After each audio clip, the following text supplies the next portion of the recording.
Hello friends, Sagar F ಚಾನಲ್ಗೆ ಸ್ವಾಗತ. ಇವತ್ತು ಸೋಯಾ ಚಂಕ್ಸಿಂದ ನಾವು ಕಬಾಬನ್ನು ಹೇಗೆ ಮಾಡ್ಕೊಳ್ಳೋದು ಅಂತ ನಾನು ನಿಮಗೆ ತೋರಿಸ್ತೀನಿ. ಎಲ್ಲರಿಗೂ ತುಂಬಾ ಇಷ್ಟ ಆಗುತ್ತೆ. ನಾವು ಮೊದಲಿಗೆ ಸೋಯಾಬೀನನ್ನು 1 ಗಂಟೆ ನೆನೆಯಲು ಬಿಡಬೇಕು. ಇದಕ್ಕೆ ಬೇಕಾಗುವಂಥ ಸಾಮಗ್ರಿಗಳನ್ನು ನಾನು ಹೇಳ್ತೀನಿ. ಉಪ್ಪು, ಶುಂಠಿ ಬೆಳ್ಳುಳ್ಳಿ ಪೇಸ್ಟು, ರೆಡ್ ಚಿಲ್ಲಿ ಪೌಡ್ರು ಮತ್ತು ರೆಡಿಮೇಡ್ ಕಬಾಬ್ ಪೌಡ್ರು 3 ಪ್ಯಾಕೆಟನ್ನು ತೊಗೊಂಡಿದ್ದೀನಿ.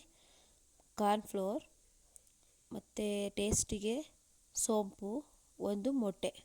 ಇದು ಮಕ್ಕಳಿಗೆ ತುಂಬಾ ಇಷ್ಟ ಆಗುತ್ತೆ. ಯಾರ್ಯಾರು ನಾನ್ ವೆಜ್ ತಿನ್ನೋದಿಲ್ವೋ ಅವರು ಈ ರೀತಿ ಸೋಯಾ ಚಂಕ್ಸಿಂದ ಕಬಾಬ್ ಮಾಡಿ ತಿನ್ಬೋದು. ತುಂಬಾ ಟೇಸ್ಟಿಯಾಗಿರುತ್ತೆ. ಈಗ ನೋಡಿ, ಸೋಯಾಬೀನ್ ಸಾಫ್ಟಾಗಿ ನೆಂದಿದೆ. ಈಗ ನಾನು ಇದನ್ನು ನೀರನ್ನು ಸಪ್ರೇಟ್ ಮಾಡಿಕೊಂಡು ಕೈಯಿಂದ ಚೆನ್ನಾಗಿ ನೀರನ್ನೆಲ್ಲ ಹಿಂಡಿ ಒಂದು ಬೌಲಲ್ಲಿ ತೊಗೊಳ್ತಾ ಇದ್ದೀನಿ.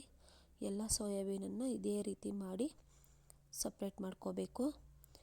ನೋಡಿ, ಈ ರೀತಿ ನಾನು ಬೌಲಲ್ಲಿ ತೊಗೊಂಡಿದ್ದೀನಿ. ಇದಕ್ಕೆ 1 ಟೀ ಸ್ಪೂನಷ್ಟು ಉಪ್ಪನ್ನು ಆ್ಯಡ್ ಮಾಡ್ತಾಯಿದ್ದೀನಿ. ನೀವು ನೋಡ್ಕೊಳ್ಳಿ, ರುಚಿಗೆ ತಕ್ಕಷ್ಟು ಉಪ್ಪನ್ನು ಹಾಕ್ಕೋಬೋದು.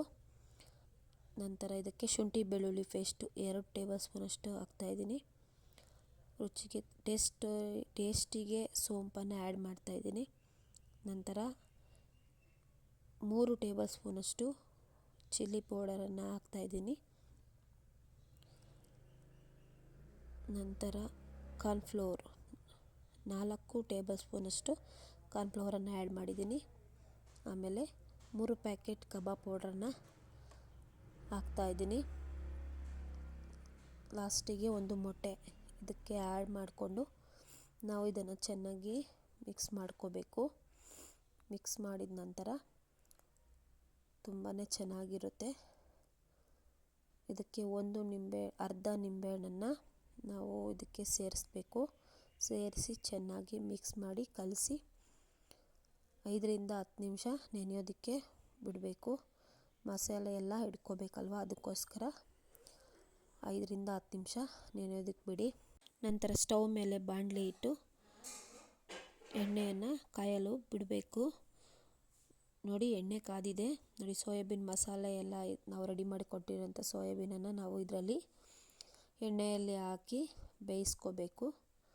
ತುಂಬಾ ಚೆನ್ನಾಗಿರುತ್ತೆ. ಸಾಫ್ಟಾಗಿ ತುಂಬ ತಿನ್ನೋದಕ್ಕೆ ರುಚಿಯಾಗಿರುತ್ತೆ.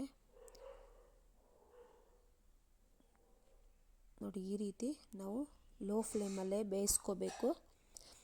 ಜಾಸ್ತಿ ಬೆಂದರೆ ಏನಾಗುತ್ತೆ ಅಂದರೆ ಗಟ್ಟಿ ಆಗಿಬಿಡುತ್ತೆ ಸೋಯಾಬೀನು. ಅದಕ್ಕೋಸ್ಕರ ನಾವು ಸಾಫ್ಟಾಗಿ 1-2 ರಿಂದ 3 ನಿಮಿಷ ಬೇಯಿಸ್ಕೊಂಡ್ರೆ ಅಷ್ಟೇ ಸಾಕು. ಜಾಸ್ತಿ ಹೊತ್ತೇನು ಬೇಯಿಸ್ಕೊಳ್ಳೋದೇನು ಬೇಡ. ನೋಡಿ, ಈ ರೀತಿ ನಾವು ಸೋಯಾಬೀನ ಮಕ್ಕಳಿಗೆ ಮಾಡಿಕೊಟ್ರೆ ತುಂಬಾ ಇಷ್ಟಪಟ್ಟು ತಿಂತಾರೆ. ಮತ್ತು ಚಳಿ ಇರುವಾಗ, ಮಳೆ ಇರುವಾಗ, ವಾತಾವರಣ ತಣ್ಣಗಿದ್ದಾಗ ಈ ರೀತಿ ಒಂದು ರೆಸಿಪಿ ಮಾಡಿಕೊಂಡು ತಿಂತಾಯಿದ್ರೆ ತುಂಬಾ ಚಳಿಗೆ ಚೆನ್ನಾಗಿರುತ್ತೆ. ಎಲ್ಲರೂ ತುಂಬಾ ಇಷ್ಟಪಡ್ತಾರೆ ಈ ಒಂದು ರೆಸಿಪಿಯನ್ನು. ನೀವು ಒಂದ್ಸಾರಿ ಮನೇಲಿ ಟ್ರೈ ಮಾಡಿ ಹೇಗಿದೆ ಅಂತ ಕಮೆಂಟ್ ಸೆಕ್ಷನಲ್ಲಿ ತಿಳಿಸಿ. ಹಾಗೆ ಇವತ್ತಿನ ಒಂದು ವಿಡಿಯೋದಲ್ಲಿ ಇಷ್ಟ ಆದರೆ ಲೈಕ್ ಮಾಡಿ, ಶೇರ್ ಮಾಡಿ, ಸಬ್ಸ್ಕ್ರೈಬ್ ಮಾಡಿ. ಹಾಗೆ ಸಣ್ಣ ಪುಟ್ಟ ಮಿಸ್ಟೇಕ್ ಇದ್ದರೆ ದಯವಿಟ್ಟು ಕ್ಷಮಿಸಬೇಕು ಅಂತ ನಾನು ನಿಮ್ಮಲ್ಲಿ ಕೇಳ್ಕೊಳ್ತಾ ಇದ್ದೀನಿ.